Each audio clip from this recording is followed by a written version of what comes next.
اعوذ باللہ من الشیطان الرجیم، بسم اللہ الرحمن الرحیم۔ السلام علیکم ورحمۃ اللہ وبرکاتہ۔ انشاءاللہ تعالی آج ہم آغاز کریں سورہ الملک کی تفسیر سے، اور پہلی 5 آیات کی انشاءاللہ آج تفسیر کریں گے۔ لیکن اس سے پہلے کہ تفسیر شروع کی جائے، میں آپ سے 2 باتیں کہنا چاہوں گا۔ پہلے تو یہ کہ آخر سورہ الملک کی تفسیر کیوں ہم کر رہے ہیں، اور دوسرا یہ کہ ہم یہ تفسیر کیسے کریں گے۔ سب سے پہلی بات، اس کی تفسیر کرنے کی خاص وجہ یہ ہے کہ نبی پاک صلی اللہ علیہ وآلہ وسلم نے سورہ الملک کے بارے میں بہت سی احادیث کہیں، اور خود نبی پاک صلی اللہ علیہ وسلم رات کو ہمیشہ سورہ الملک پڑھ کے سویا کرتے تھے، اور ان کا فرمان ہے کہ یہ سورہ کسی بھی انسان کے لیے نور اور روشنی کا باعث بنتی ہے، خاص طور پہ قبر کی تاریکیوں میں۔ یہ کسی اور سورہ کے بارے میں نہیں کہا، باقی سورہ کے بارے میں یہ کہا گیا ہے کہ قیامت کے دن وہ انسان کے لیے شفاعت اور نور کا باعث بنے گی، لیکن قبر کے اندر جو قبر کی تاریکی ہے اس میں نور کا باعث سورہ الملک بنے گی، اور یہ بھی اس شخص کے لیے جو اس سورت کو اپنا ساتھی رکھے۔ یہ نہیں کہ پڑھے، صرف پڑھنے سے نہیں، ساتھی رکھے، اس کو ہمیشہ ساتھ رکھے، یعنی اس کو سمجھے، پہ عمل کرے، اور اگر روزانہ اس کو سمجھے تو زیادہ بہتر۔ اور نبی پاک صلی اللہ علیہ وسلم کا یہ بھی فرمان ہے کہ یہ سورت قیامت کے دن انسان کے لیے شفاعت کرے گی، اور اللہ تعالیٰ کے ہاں اس وقت تک شفاعت کا ذریعہ بنی رہے گی جب تک کہ اللہ تعالیٰ مغفرت نہیں کر دیتا انسان کو۔ اور صحابہ بھی اس کے بارے میں کہا کرتے تھے کہ یہ وہ سورت ہے جو انسان کو محفوظ رکھتی ہے، الواقعہ کہتے تھے، المنجیہ کہتے تھے، نجات دینے والی۔ اور زمخشری نے کہا ہے کہ جو اس سورت کے پیغام کو اپنے دل میں بسا لے اس کے لیے یہ نجات کا باعث ہے۔ تو پہلے تو میری یہ دلچسپی ہے کہ آخر اتنی بڑی فضیلت اس سورت کیوں ہے، اور ایسی کیا چیز ہے اس سورت میں کہ جو انسان کے لیے ایمان، نور، نجات، سب چیزوں کا باعث بن رہی ہے۔ اور دوسری بات کہ اس کی ہم تفسیر کیسے کریں گے۔ اس کی تفسیر ہم بڑی مختلف طریقے سے کریں گے۔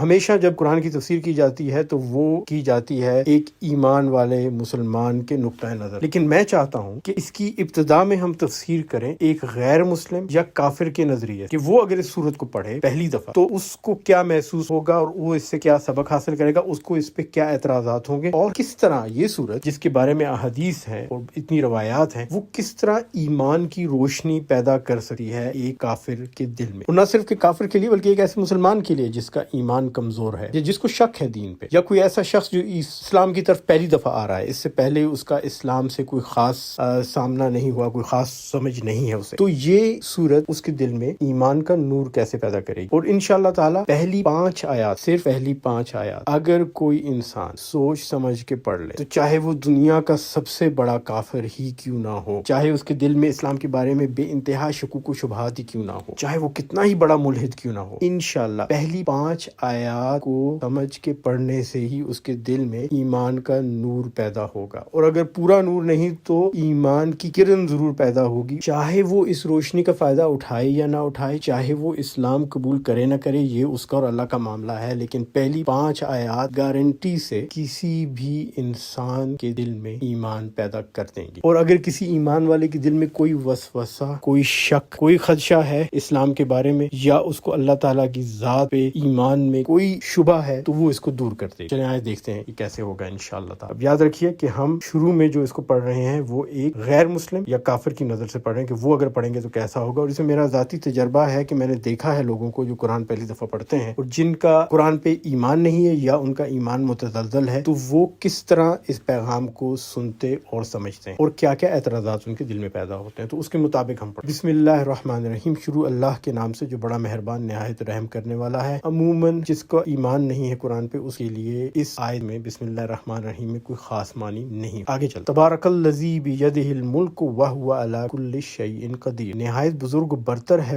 وہ جس کے ہاتھ میں کائنات کی سلطنت ہے اور وہ ہر چیز پر قدرت رکھتا ہے۔ پہلی آیت میں ایک چیز جو بہت انسان کو نظر آتی وہ یہ ہے کہ یہاں اللہ کا نام نہیں ہے، اس کی کوئی صفات بیان نہیں ہوئی، بلکہ کہا ہے تبارک الذی، وہ ذات، نہایت بزرگ و برتر ہے وہ ذات۔ یہ ایک چیز اچنبے کی ہے کہ اللہ تعالیٰ نے اپنا ذکر نہیں کیا، وہ ایک ذات کے حوالے سے کہا ہے کہ انتہائی بزرگ و برتر ہے، اور جس کے ہاتھ میں کائنات کی سلطنت ہے، اور وہ ہر چیز پر قدرت رکھتا ہے۔ ٹھیک، ہر مذہب کے ماننے والوں کا یہی دعویٰ ہے کہ ان کا خدا ہر چیز پہ قدرت رکھتا ہے۔ آیت نمبر 2 کی طرف چلتے ہیں۔ الذی خلق الموت والحیات لیبلوکم ایکم احسن عملا، جس نے موت اور زندگی کو ایجاد کیا تاکہ تم لوگوں کو آزما کر دیکھے کہ تم میں سے کون بہتر عمل کرنے والا ہے۔ یہ ایک دلچسپ بات ہے کہ یہ نہیں کہا کہ بہترین عمل کرنے والا، بہتر عمل کرنے والا۔ چلو یہ ذرا مختلف ہے باقی مذاہب سے، وہ تو کہتے ہیں بہترین عمل کرو، یہ کہتے ہیں کہ بہتر عمل کرو۔ وَهُوَ الْعَزِيزُ الْغَفُورُ، اور وہ زبردست بھی ہے اور درگزر فرمانے والا بھی ہے۔ 2 آیات ہو گئی، ابھی تک وہ روشنی ایمان کی نظر نہیں آئی جس کی تلاش میں ہے۔ الَّذِي خَلَقَ 7 سَمَاوَاتٍ طِبَاقًا مَا تَرَىٰ فِي خَلْقِ الرحمن من تفاوت فرج البصر هل ترى من فطور، وہ جس نے تہ بتہ 7 آسمان بنائے. ٹھیک ہے، بہت سے مذاہب میں 7 آسمان کا ذکر ہے، عیسائیت میں بھی ہے، یہودیت میں بھی ہے، بدھ مت میں بھی ہے، زرتشت نے بھی کہا 7 آسمان.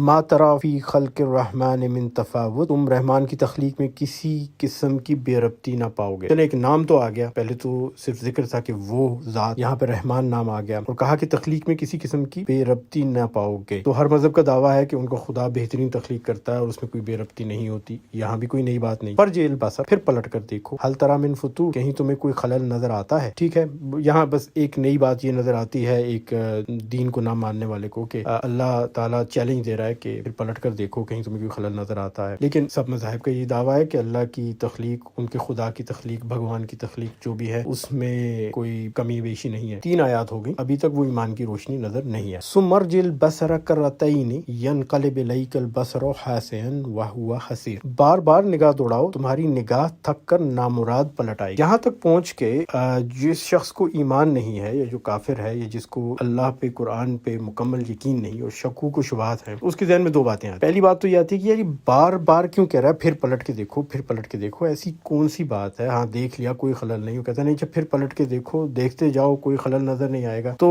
اگر ایسی ہی کوئی بہت زبردست تخلیق ہے تو کوئی مثال دے کے واضح کر دیں کہ میں تو پلٹ پلٹ کے دیکھ رہا ہوں. ٹھیک ہے، آپ کیوں کہہ رہے ہو پھر پلٹ کے دیکھو، پھر پلٹ کے دیکھو؟ تو بتا دیں کیا دیکھنا ہے، یا دکھا دیں مجھے کوئی ایسی چیز جس کو دیکھ کے میں اش کر اٹھوں اور کہوں واہ سبحان اللہ، کیا بات ہے، کیا تخلیق ہے اللہ کی. اور دوسری بات ذہن میں یہ آتی ہے کہ 5 آیات میں ایمان کا نور یا ایمان کی کرن پیدا ہونی تھی، 4 تو گزر گئیں، ابھی تک تو کچھ نہیں ہوا. اب 5ویں آیت رہ گئی ہے، دیکھتے ہیں اس میں کیا ہوتا ہے. اور غور سے دیکھتے ہیں کیونکہ اللہ تعالیٰ نے 3ری 4تھی آیت میں بار بار کہا ہے کہ دیکھو دیکھو دیکھو، میں تمہیں کچھ دکھانا چاہتا ہوں، دیکھو کچھ. چلیے دکھائے کیا دکھانا ہے جی. وَلَقَدْ زَيَّنَا السَّمَاءَ الدُّنْيَا بِمَصَابِيحَ وَجَعَلْنَاهَا رُجُومًا لِلشَّيَاطِينِ وَأَعْتَدْنَا لَهُمْ عَذَابَ السَّعِيرِ، ہم نے تمہارے قریب کے آسمان کو عظیم الشان مصابیح سے آراستہ کیا اور انہیں شیاطین کو مار بگانے کا ذریعہ بنایا. ان شیطانوں کے لیے بھڑکتی ہوئی آگ ہم نے مہیا کر رکھی ہے. 5ویں آیات کا ترجمہ سن کے جو کافر یا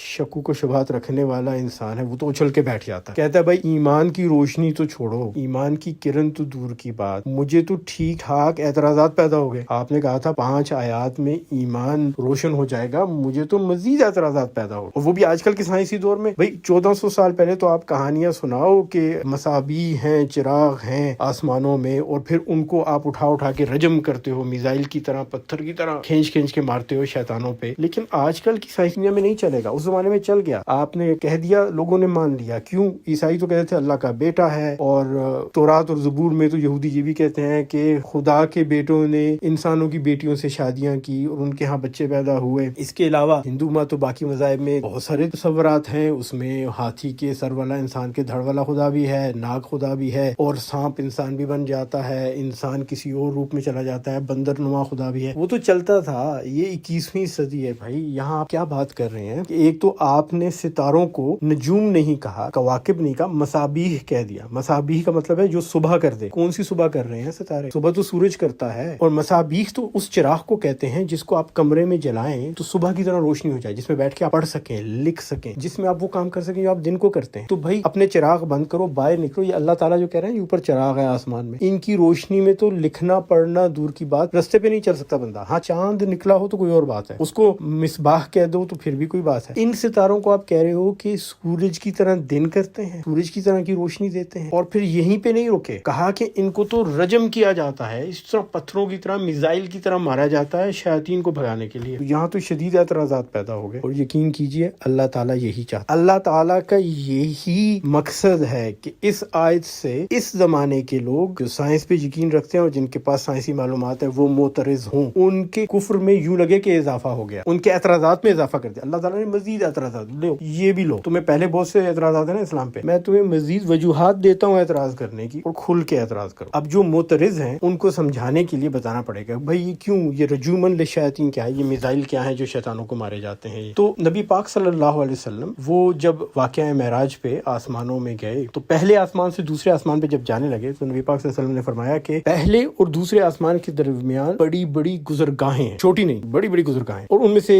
ایک گزرگاہ میں سے حضرت جبرائیل ان کو لے کے گئے اور فرمانے لگے کہ ان گزرگاہوں میں سے میں نے دیکھا کہ دوسرے آسمان سے قطع قطار در قطار فرشتے آ رہے ہیں پہلے آسمان کی طرف، یعنی وہاں سے حرکت ہو رہی ہے، دوسرے آسمان سے پہلے آسمان کی طرف آ رہے ہیں. اور پہلے آسمان سے کیا ہو رہا ہے؟ نبی پاک صلی اللہ علیہ وسلم دوسرے آسمان جا رہے ہیں. تو گزرگاہ ہے جس میں سے چیزیں آتی بھی ہیں اور جاتی بھی ہیں. اور اللہ تعالیٰ نے پہلے آسمان کو بہت محفوظ کر دیا. جب سے قرآن مجید نازل ہوا نا تو اس کو بہت محفوظ کر دیا. شیاطین کی کوشش ہوتی تھی کہ وہ ان گزرگاہوں سے جا کر دوسرے آسمان میں داخل ہو جائیں، لیکن قرآن آنے کے بعد یہ سلسلہ بند ہو گیا. اور کیسے بند ہوا کہ جب کوئی کوشش کرتا ہے جانے کی پہلے آسمان سے دوسرے آسمان کی طرف، اور اگر اللہ تعالیٰ کو حکم نہ ہو جانے کا، تو پورے ستارے جناب، یہ پورے ستارے ان کو ان کے اوپر پھینکا جاتا ہے، مارا جاتا ہے اور ان کا رستہ روک دیا جاتا ہے. اب جب ایک کافر یا معترض انسان یہ بات سنے گا تو اس کے پاس تو لسٹ بن گئی 3 چیزوں کے اعتراض. نمبر 1، دکھاؤ آسمان میں کہاں ہے گزرگاہیں جہاں سے یہ آسمان دوسرے آسمان سے جڑا ہے، بتائیے. اب تمہارے پاس ٹیلیسکوپ ہے، ہم دیکھ سکتے ہیں، بتائیے کہاں ہے. نمبر 2، یہ بتائیے کہ ان گزرگاہوں میں سے کیا چیز نکل کے آ رہی ہے، کچھ دکھا دیں کہ نکل کے آتا ہے. اور نمبر 3، تیسرا بہت ضروری، بھائی یہ کہاں ستارے پورے اکھاڑ کے پھینکے جا رہے ہیں. لیکن ان تینوں اعتراضات سے پہلے تو یہ بتاؤ یہ مصابیح کا کیا معاملہ ہے؟ ان تاروں کی روشنی تو دن کی روشنی نہیں ہے، تو اللہ نے کیوں کہا کہ یہ تو ایسی چیزیں ہیں جو دن کی روشنی پیدا کرتی ہیں؟ تو سب سے پہلے مصابیح پہ آئیں. آج سائنس نے ہمیں بتایا کہ یہ جو چھوٹے ٹمٹماتے تارے ہیں نا، یہ اصل میں ہماری سورج کی طرح، اور ان سب کے ارد گرد دن کی روشنی. جس طرح آپ کا سورج آپ کے نظام شمسی میں صبح کرتا ہے، ان میں سے ہر ستارے کے اپنے نظام میں اس ستارے کی روشنی سے صبح ہوتی. اس لیے میرے رب نے انہیں نجوم اور کواکب نہیں کہا، اس آیت میں مصابیح کہا کہ دن کی روشنی کرنے والے، سورج جیسی روشنی پیدا کرنے والے، منور کرنے والے، دن بنانے والے، یہ ہیں وہ مصابیح. 1400 سال پہلے کسی کو اس بات کا علم نہیں تھا کہ ہمارا سورج بھی ان ستاروں کی طرح ایک ستارہ ہے، لیکن میرے رب کو علم تھا. کیوں؟ تبارک الذی بیدہ الملک وہو علی کل شیء قدیر. اور اسی لیے اللہ تعالیٰ آپ کو بار بار آیت نمبر 3 اور 4 میں کہہ رہا ہے، مڑ کے دیکھو، پھر دیکھو، بار بار دیکھو. میں جن کو مصابیح کہہ رہا ہوں دیکھو بار بار، وہ ہیں مصباح، وہ ہیں دن کی روشنی کرنے والے. تمہارا سورج بھی ان تاروں جیسا تارا ہے. اب یہاں پر پہنچ کے بندہ ایک لمحے کے لیے ٹھٹر جاتا. یہ تو بہت بڑی بات کر دی 1400 سال پہلے، لیکن ابھی اعتراضات باقی ہیں. بھائی وہ گزرگاہیں کہاں ہیں پہلے سے دوسرے آسمان کی، ان میں سے کیا چیز نکل کے آ رہی ہے؟ یا تو فرشتے دکھاؤ یا کچھ اور نکلتا ہوا دکھاؤ، اور پھر یہ رجومن للشیاطین کا معاملہ بتا دو. تو نمبر 1، گزرگاہیں کہاں ہیں؟ اس کا ثبوت قرآن میں نہیں، اس کا ثبوت حدیث میں نہیں، اس کا ثبوت سائنس میں. ہماری اس کائنات میں جہاں بہت سے ستارے ہیں، وہاں پہ کچھ ایسے مقام ہیں جہاں پر بہت اندھیرا ہے، لیکن وہاں پر ستاروں سے زیادہ کشش ثقل، ان کو کہا جاتا ہے بلیک ہول. اور یہ جو بلیک ہول ہیں کچھ چھوٹے ہوتے ہیں، کچھ بڑے ہوتے ہیں. اور ہماری اپنی جو کہکشاں ہے جس کے اندر ہمارا سورج پایا جاتا ہے، اس کے بالکل درمیان میں بھی ایک بلیک ہول. اور ان بلیک ہولز پہ کافی عرصے سے تحقیق ہو رہی ہے. سائنسی جریدہ ہے نیو سائنٹسٹ، 27 اپریل 2007 کو اس میں ایک لکھاری ہیں جن کا نام ہے ڈیوڈ شیگا، SHIGA. وہ فرماتے ہیں کہ کچھ اس قسم کی شواہد مل رہے ہیں جن سے لگتا ہے کہ جو بلیک ہول ہیں یہ ہماری کائنات کو ایک دوسری کائنات سے ملا رہے ہیں، خاص طور پہ جو بڑے والے بلیک ہول. یہ 2007 کی بات. 12 اپریل 2010 کو نیشنل جیوگرافک نامی جریدہ، جو کہ بہت ہی معتبر سمجھا جاتا ہے، وہ کہتا ہے کہ اب تو شواہد مل گئے ہیں کہ جو بلیک ہول ہے یہ اصل میں ایک گزرگاہ ہے، ٹنل کہا انہوں نے، دو کائناتوں کے درمیان. اس سے پہلے یہ سوچا جاتا تھا کہ یہ جو بلیک ہول ہے اس کے اندر جو چیز چلی جائے واپس نہیں آتی، اس کا کشش ثقل اتنی ہے کہ ہر چیز کو اندر کھینچ لیتا ہے اور واپس نہیں آتی. لیکن اب یہ پتا چلا ہے کہ اس کے اندر جو چیز بھی جا رہی ہے وہ دوسری طرف سے باہر نکل رہی ہے، دوسری کائنات میں، دوسرے آسمان. اور انہوں نے ذکر کیا انڈیانا یونیورسٹی امریکہ کے ایک سائنسدان کا جن کا نام ہے نیکوڈیم پوپلاسکی، اور انہوں نے اپنا ریسرچ پیپر شائع کیا جرنل فزکس لیٹر B میں، اور انہوں نے باقاعدہ اس کا حسابی میتھمیٹیکل ماڈل بنا کے پیش کر دیا. تو میرے نبی کریم صلی اللہ علیہ وآلہ وسلم نے 1400 سال پہلے جو چیز دیکھی تھی وہ آج جا کے ہمارے سائنسدانوں اور ماہرین فلکیات کو نظر آ گئی کہ اس آسمان اور اگلے آسمان، اس کائنات اور اگلی کائنات میں گزرگاہیں ہیں جو ان کو آپ نے ملا. اب آتے ہیں سوال نمبر 2 کی طرف کہ بھائی نبی پاک صلی اللہ علیہ وسلم کو تو فرشتے قطار در قطار نکلتے نظر آئے ان گزرگاہوں میں سے. تو بلیک ہول میں تو ہم نے کہا تھا کہ جو چیز اندر چلی جائے وہ باہر نہیں آتی. اچھا آتی بھی ہے دوسرے سرے سے، اب کہتے ہیں کہ نکل جاتی، لیکن دوسرے آسمان سے پہلے آسمان پہ آتی ہوئی تو کوئی چیز بلیک ہول میں سے نظر نہیں آ رہی تھی. اور حقیقت ہے کہ نظر نہیں آ رہی تھی، لیکن 2018 میں نظر آئی. 2018 میں جریدہ ہے اسٹرانومی کا، 12 جولائی 2018 کو اس جریدے میں ایک صاحب ہیں لکھاری جن کا نام ہے فل پلیٹ، PHILPLAIT. وہ فرماتے ہیں کہ جو بڑے بڑے بلیک ہولز ہیں، جو بڑی گزرگاہیں ہیں، ان کے اندر سے نیوٹرینوز نام کی چیزیں اس طرح نکلتی ہیں جس طرح گولی بندوق سے نکلتی ہے، اور ان کی بوچھاڑ ہو رہی ہے. اب یہ جو نیوٹرینوز ہیں یہ ایٹم سے بھی چھوٹے چھوٹے ذرات ہیں، اور میں یہ نہیں کہتا کہ یہ فرشتے ہیں، اور نہ میں یہ کہتا ہوں کہ فرشتوں کا ان سے کوئی تعلق ہے، لیکن ایک بات تو ثابت کر دی آپ کی سائنس نے کہ نبی پاک صلی اللہ علیہ وسلم نے جو دیکھا تھا کہ دوسرے آسمان سے پہلے آسمان کی طرف آنا جانا لگا ہے، وہ ثابت کر دیا آپ کی سائنس نے کہ ہاں جی واقعی دوسری یونیورس سے، دوسری کائنات سے، اس کائنات میں بڑے سائز کے بلیک ہولز میں سے نیوٹرینوز نکل کے آ رہے ہیں، اور بھی بہت کچھ آ رہا ہوگا۔ اور اب تیسرا سوال، بڑا مشکل سوال، آپ نے کہہ دیا مصابیح ہیں، آپ نے کہہ دیا کہ ٹھیک ہے یہ جو تارے ہیں یہ سورج کی طرح کے ہیں، اور پھر آپ نے یہ کہہ دیا کہ ان کو تو رجم کیا جا رہا ہے، پتھروں کی طرح، میزائل کی طرح اٹھا کے مارا جا رہا ہے۔ اگر یہ حقیقت ہے تو پھر ہمارے ٹیلیسکوپوں میں جو کہ اب بہت جدید ہو چکے ہیں، ان میں نظر آنا چاہیے کہ یہ جو گزرگاہیں ہیں بلیک ہول، ان میں جانے کی اگر کوئی کوشش کرے تو ستارے پورے کے پورے اپنے محور سے نکل کے باہر پھینکے جانے چاہیے۔ تو دکھائیے کہاں نظر آتا ہے، اور میرے رب نے، اللہ نے دکھا دیا۔ کب دکھایا؟ پچھلے سال 2019۔ ایسٹرونومی ناؤ نام کا سائنسی جریدہ، اس کی 13 نومبر 2019 کی اشاعت، اس میں کیا لکھا ہے غور سے سنیے۔ ہماری کہکشاں ملکی وے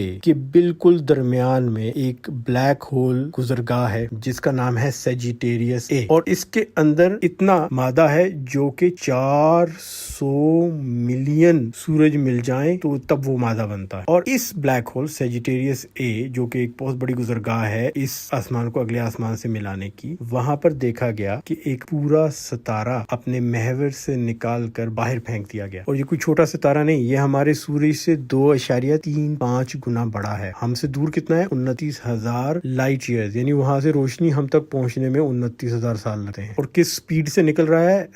60 لاکھ کلومیٹر فی گھنٹہ کی رفتار سے اس کو اٹھا کے باہر پھینک دیا گیا، اور جس رفتار سے یہ چلے جا رہا ہے 10 کروڑ سال کے بعد تو یہ ہماری کہکشاں سے باہر نکل جائے گا۔ اور سائنسدانوں نے اندازہ لگایا کہ یہ واقعہ آج سے 50 لاکھ سال پہلے ہوا، کیونکہ روشنی کو ہم تک پہنچنے میں بہت ٹائم لگتا ہے۔ تو جو ستارے 1400 سال پہلے قرآن مجید کے نزول کے وقت میں اپنے محور سے باہر پھینکے گئے تاکہ وہ حفاظت کر سکیں ان گزرگاہوں کی کہ یہاں سے آنا جانا جو ہے اللہ کی مرضی کے بغیر کسی کا نہیں ہو پائے، ان کو دیکھنے کے لیے ابھی ہمیں کئی ہزار لاکھ سال لگیں گے۔ لیکن جو ستارے لاکھوں سال پہلے باہر پھینکے گئے ہیں وہ آج بھی ان کی روشنی آپ کو نظر آ رہی ہے، وہ آپ کو نظر آتے ہیں کہ وہ چلے جا رہے ہیں اپنے محور سے باہر، بالکل ایک رجم میزائل کی طرح۔ اور ماہرین فلکیات میں سے ایک ہیں گیری ڈاکوسٹا، جو آسٹریلین نیشنل یونیورسٹی میں پڑھاتے ہیں، اور وہ فرماتے ہیں کہ 30 سال پہلے جیک ہلز نامی ایک ماہر فلکیات نے یہ اندازہ لگایا تھا کہ ایسا ممکن ہے کہ پورے کا پورا ستارہ اٹھا کے باہر پھینک دیا جائے ہماری کائنات، اور یہ ہوگا صرف اس جگہ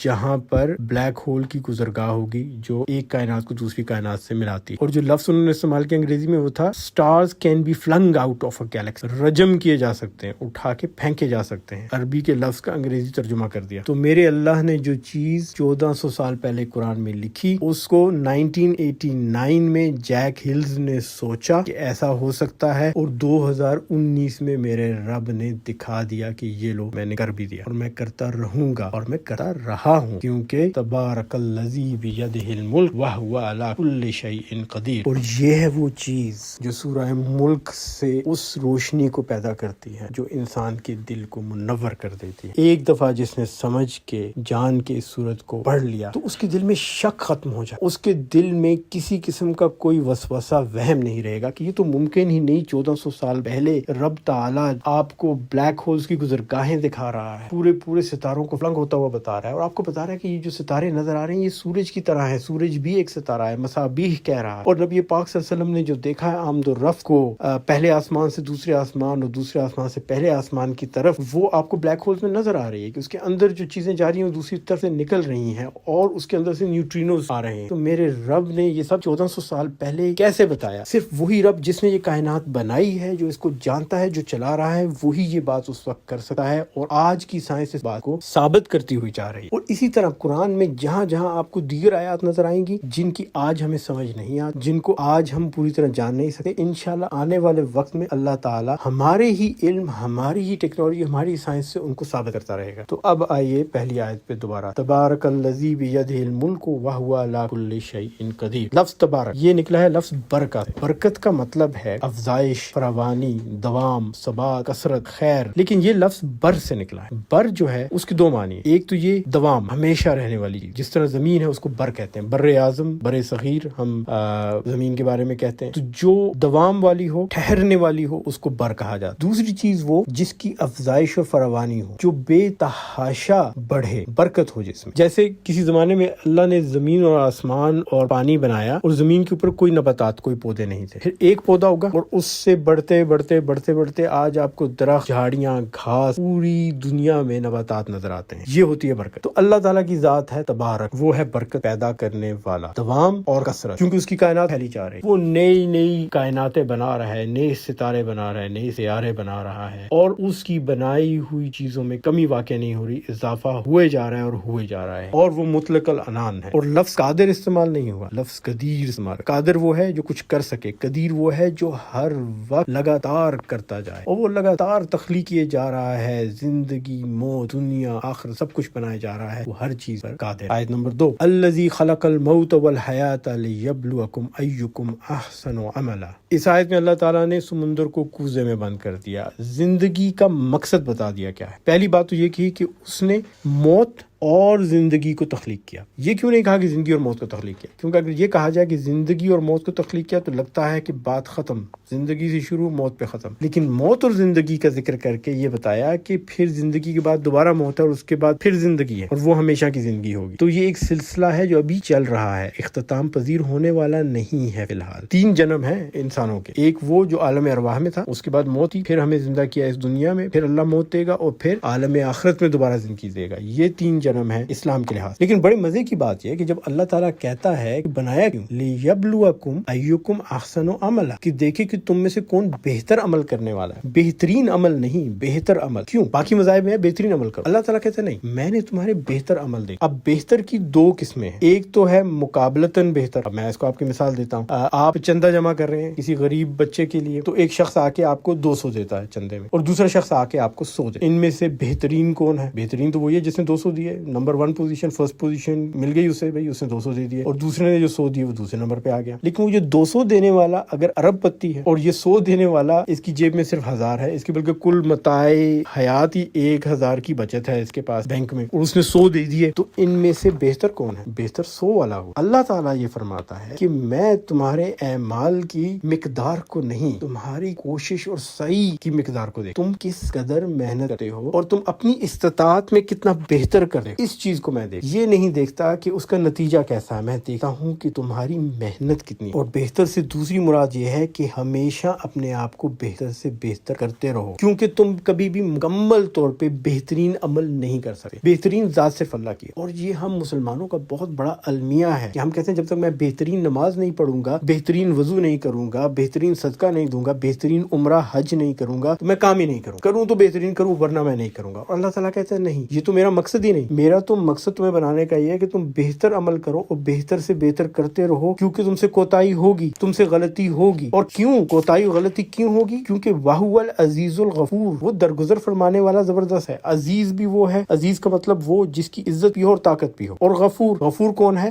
غافر ہے، معاف کرنے والا، غفور ہے ہر وقت معاف کرنے والا، لگاتار معاف کرنے والا۔ تم لگاتار کوتاہیاں کرو گے، تم لگاتار غلطیاں کرو گے، اور میں تمہیں لگاتار معاف کرتا رہوں گا، کیونکہ مقصد ہے بہتر عمل کرنا، بہترین عمل کرنا نہیں، وہ انسان کے بس سے باہر۔ اور بات چل نکلی بہترین کی، تو اگلی آیت میں سنیے کہ بہترین کیا ہے۔ الذی خلق 7 سماوات طباقا ما تری فی خلق الرحمن من تفاوت فرجع البصر هل تری من فطور۔ بہترین ذات اللہ کی اور بہترین تخلیق اور کام بھی اللہ کے، وہ اللہ جس نے تہ بتہ 7 آسمان بنائے۔ طباقا کا مطلب ہے بالکل آپس میں مربوط، جن کے اندر کوئی عدم تناسب نہ ہو۔ الذی خلق 7 سماوات طباقا، 7 آسمان وہ جس نے بالکل مربوط بنائے۔ ما تری فی خلق الرحمن من تفاوت، تم رحمان کی تخلیق میں کسی قسم کی بے ربطی نہ پاؤ گے۔ تفاوت کا مطلب ہے بے جوڑ ہونا، بد نظمی، کوئی بد نظمی نظر نہیں آئے گی۔ دیکھو آسمانوں کی طرف، کہیں کوئی بد نظمی نظر نہیں آئی۔ فرجع البصر، پھر پلٹ کر دیکھو، ہل تری من فطور، کہیں تمہیں کوئی خلل نظر آتا ہے، کوئی دراڑ، کوئی شگاف، کوئی رخنا نظر آتا ہے۔ فطور کا یہ مطلب ہے۔ لیکن یہاں ایک اعتراض پیدا ہوتا ہے، خاص طور پہ وہ لوگ، وہ معترضین جنہوں نے قرآن کو پڑھا ہے اور اس پہ تنقید کرنے کی کوشش کی، وہ کہتے ہیں اللہ تعالیٰ کہتا ہے کہیں کوئی خلل نظر نہیں آئے گا، فطور نظر نہیں آئے گا. لیکن دوسری جگہ تو اللہ تعالیٰ کہتا ہے فاطر السماوات، میں تو آسمانوں میں دراڑ شگاف رکھنا ڈالنے والا ہوں. تو بھائی وہاں تو اللہ تعالیٰ کہتا ہے میں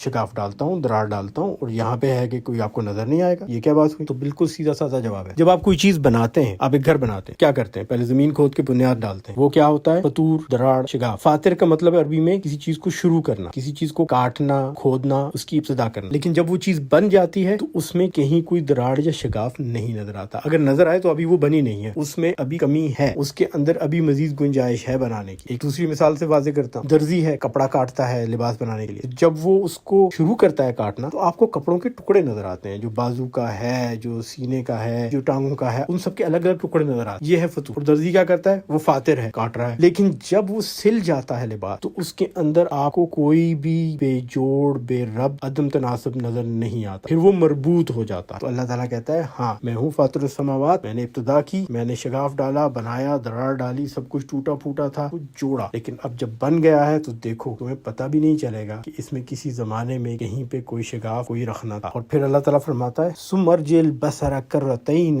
ینقلب الیک البصر خاسئا وهو حسیر. بار بار نگاہ دوڑاؤ، تمہاری نگاہ تھا کر نامراد پلٹ آئی. خاسئن کا مطلب ہے کمزور، نامراد، اور حسیر کا مطلب ہے تھکی ہوئی. کہ تم جتنے اعتراض کرنا چاہو اللہ کی تخلیق میں، اس کے آسمانوں میں، اس کی زمین میں، اس کے کلام میں، اس کے قرآن میں، اس کے پیغام میں، اس کے نبی کے بارے میں تم جتنی تنقید کرنا چاہو تم مایوس ہو جاؤ. کیونکہ اللہ تعالیٰ کا نظام بہترین ہے. انسانوں کے نظام اور انسانوں کی چیزیں بہتر سے بہتر ہوتی ہیں، ان میں ہمیشہ بہتری کی گنجائش ہوتی ہے، لیکن اللہ کے ہاں اس کا نظام اور اس کی بنائی ہوئی چیز بہترین ہے. اور پھر وہ 5ویں آیت جہاں پہ اللہ تعالیٰ نے آج کل کے عہد حاضر کے انسان کو بہت بڑا چیلنج دے دیا. وَلَقَدْ زَيَّنَ السَّمَاءَ الدُّنْيَا بِمَصَابِيحَ وَجَعَلْنَاهَا رَجُومًا لِلشَّيَاطِينِ وَأَعْتَدْنَا لَهُمْ عَذَابَ السَّعِيرِ. اور ہم نے اس دنیا کے آسمان، سب سے نچلے آسمان کو مصابیح، سورج کی طرح کے صبح بنانے والے تاروں سے مزین کر دیا، اور ان کو ہم نے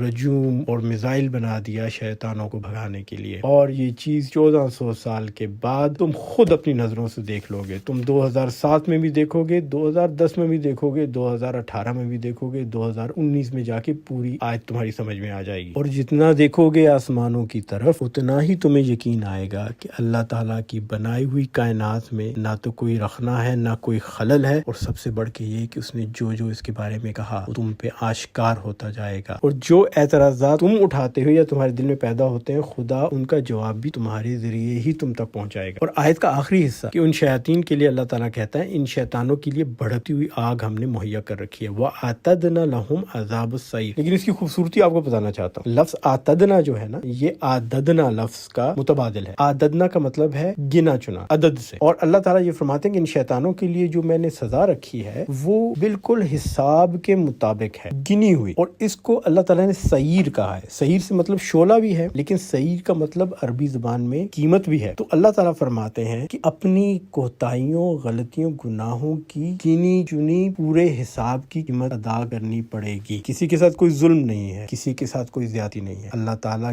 گن کے حساب کر کے جیسی بد اعمالیاں ہیں ویسی ہی سزا دے گا. انشاءاللہ تعالیٰ اللہ کے حکم سے ہم مزید تفسیر کریں گے. اور میں آپ کو یقین دلاتا ہوں کہ سورہ الملک شروع سے لے کے آخر تک ایسے معجزوں سے بھری ہوئی، ایک ایک لفظ سے ایسا ایمان کا نور پیدا ہوتا ہے کہ انسان کے دل میں کوئی بھی اگر شک ہو، کوئی بھی کمی ہو، اس کو یہ دور کر. اور اب سمجھ آتی ہے کہ قیامت کے دن یہ نور بن کے کس طرح شفاعت کرے. کیونکہ جس نے سمجھ کے سورہ الملک کو پڑھ لیا اور اس کے پیغام کو سمجھ لیا، اس کے دل میں سے خدشہ تو دور ہو گیا، ایمان اس کا مکمل ہو گیا. اس کے دل نے ایک دفعہ ایمان کے اس نور کو دیکھ لیا جو مکمل ہے. اور قیامت کے دن یہی چیز شفاعت ہو. قبر میں جب حساب ہوگا اور منکر نکیر آئیں گے اور پوچھیں گے ما ربک ما دینک، تو اس میں کسی قسم کا کوئی شک نہیں ہوگا. دل میں مکمل ایمان ہوگا سورہ ملک کو سمجھ کے پڑھنے والے کے کہ ہاں میرا رب اللہ ہے، بے شک جو 1400 سال پہلے پوری کائنات کے راز کھول کے بتا رہا ہے، اور آج کے بڑے بڑے ٹیلیسکوپ اب جا کے اس کو دیکھ پا رہے ہیں. اور بے شک اس کا کلام اور اس کا دین برحق. یہ ہے وہ نور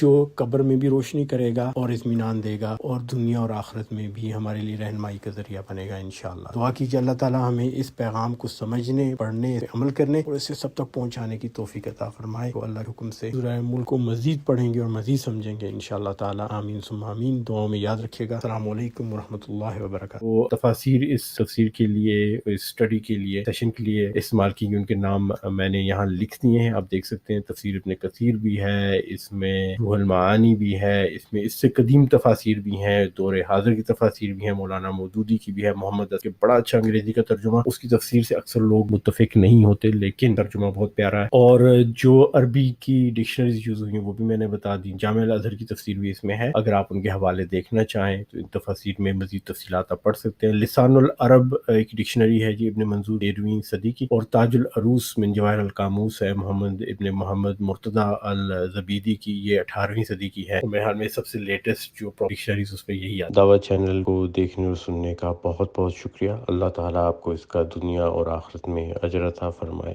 آمین ثم آمین۔ ہماری ساری ٹیم کا میں خاص طور پہ مشکور ہوں اور درخواست کروں گا کہ ان کے لیے خصوصی دعا کریں، خاص طور پہ IT ٹیم کے لیے جنہوں نے بہت محنت سے یہ ویڈیوز اور گراف بنائے ہیں، اور ایک بہت خاص دعا کی اور اجر کی جو ہے التجا اس شخصیت کے لیے جس کے کہنے پہ یہ چینل شروع کیا اور جس کی خواہش پہ اور رہنمائی میں اس کا آغاز کیا گیا۔ کچھ مصلحتوں کی وجہ سے ان کا نام نہیں لے سکتا میں اس وقت، لیکن آپ سے درخواست ہے کہ خاص طور پہ ان کے لیے دعا کریں، اور اس بات کی دعا کریں کہ ہم سب لوگوں کو اللہ تعالیٰ اس چینل کے ذریعے اور دعویٰ کے کام کے ذریعے دنیا اور آخرت میں اپنے قریبی لوگوں میں شامل فرمائے اور دنیا آخرت میں کامیابی عطا فرمائے، آمین۔